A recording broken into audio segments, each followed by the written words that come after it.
So here we have the Hyundai IX35 Premium Panorama on a 15 plate. I'm going to start off by showing you around the outside of the car, and then we'll hop in and run through some controls on the inside. But from the outside you can see that it's a 5-door car with alloy wheels. We'll start off inside the boot and then work our way around the rest of the car from there. So as we approach the back of the car, you'll see we have reversing sensors. This car's also got a reversing camera, which I'll show you when we're inside the car. We've got a 60/40 split folding rear seat, as well as plenty of boot space.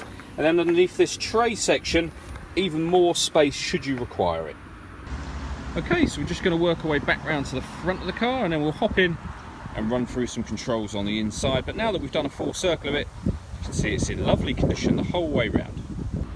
Just briefly before we climb in, I think it's well worth seeing the interior from this exterior point of view. You get half leather seats. There's plenty to run through on the dashboard, so let's hop in and we'll do that right now. Okay, so now that we're inside the car, we're going to start with the dials. On the left hand side we have the rev counter, and on the right hand side the speedometer and fuel gauge. You can also see there the P for park on this automatic gearbox. This car's done 24,692 miles. The information displayed above that can be changed using a button on the steering wheel for various different bits of trip computer information, all the way back round to the beginning again. If we back out to the steering wheel, on the left hand side we have stereo controls, phone controls, including voice activation for the phone. So if you were to hit that button and ask it to dial anyone in your contacts list, it can do that for you without you having to take your phone from your bag or pocket. And then on the right hand side we've got cruise control, and the button I was using a moment ago to go through the trip computer information on the main screen.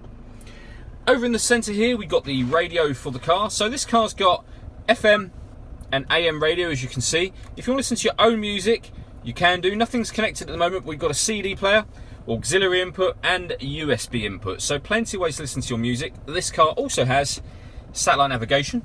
There's a full video showing how this works on our website and on our Facebook page, which is well worth checking out. And I did mention when we were at the back of the car that we had a reversing camera. If I pop the car into reverse, you can see it's a full colour image with guidelines showing you where the car is headed in relation to the image that you see behind you.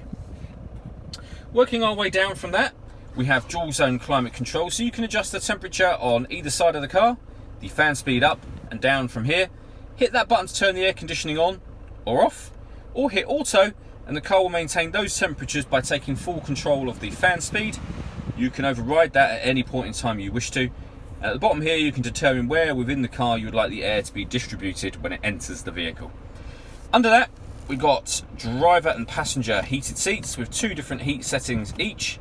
If that button turns off the parking sensors, we have 2 12-volt charging sockets, as well as the auxiliary and USB inputs that I mentioned before, and then the fully automatic gearbox.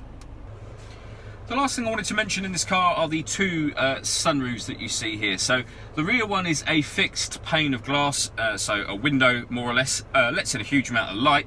You can pull these sun blinds across for both rear and front, but the front one will actually open as a sunroof, as well as obviously being the window area that you saw a moment ago. All that leaves me to say is thank you for taking the time to watch this video. If you'd like to come and see the car in person and have a test drive, please feel free to call any of our MJA sites. We'd love to hear from you soon.